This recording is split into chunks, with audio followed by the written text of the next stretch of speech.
story is really easy, and it's really fun to learn too. The first thing that you should know is about the primary colors. There's 3 of them: red, blue, and yellow. In music, that's kind of like a key signature. If you take Deck the Halls, the key signature is C major, and the C major chord is C, E, and G. This is kind of like the base to your entire song. You know, without the key signature and the C major chord, there is no song. The composer really plays off of this key and the chord itself. So that's really important. Just as your primary colors you really base all the colors that you create off of it. So it's really important. Secondly is secondary colors. Secondary colors is kind of like a D major chord, which is D, F sharp, A. I think of D major chord because primary colors mixed together makes a secondary color. So I chose D major chord because it goes C, E, G, and D, F sharp, A. So it's kind of like in between the notes. So that's your secondary color. So this is red, yellow, and blue. Your secondary colors are orange, green, and violet or purple. Tertiary colors comes next. You have, to get a tertiary color, you take your primary color and mix it with the secondary color. So in music, I kind of like to think this of a clash, which is like this. It's not always the best sounding chord you'll ever hear. So, you know, on the keys that I'm playing right now, I'm playing a C and a D together, which, you know, in our color analogy, that's red and orange. So this is kind of like your tertiary sound. Next, we have achromatic.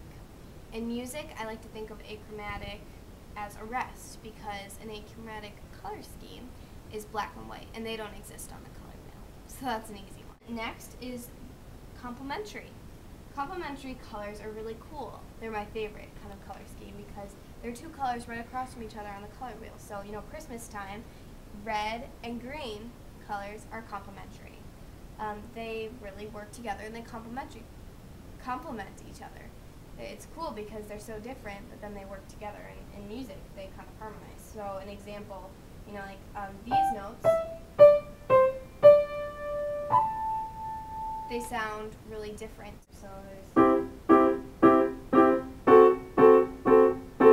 kind of different color sounds, I guess you could say. But then you put them together, and they really work with each other.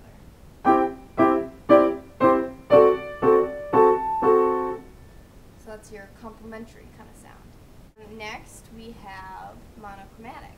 And to get a monochromatic color, pick a color and you take its complementary color, it's kind of opposite, and you add a little bit of it to make a tint or a shade. So monochromatic means a tint of shade or shade of one color. So in music, I like to think of this as a note and its sharps and flats. Because if you take G, that's G natural, and it's the same note, you have it goes half a step up. It's the same note, but it's a different sound. So back to G natural and G flat, and the first one was G sharp. Last but not least, we have analogous color schemes, and those are colors right next to each other on the color wheel. And so I like to think of this as a scale because these are notes next to each other on the keys, or just in music. So as a C major scale. So I hope this video helped you out and you got to learn some more about color. Thanks for watching. I hope you enjoyed my video, and I hope you all have a happy holidays.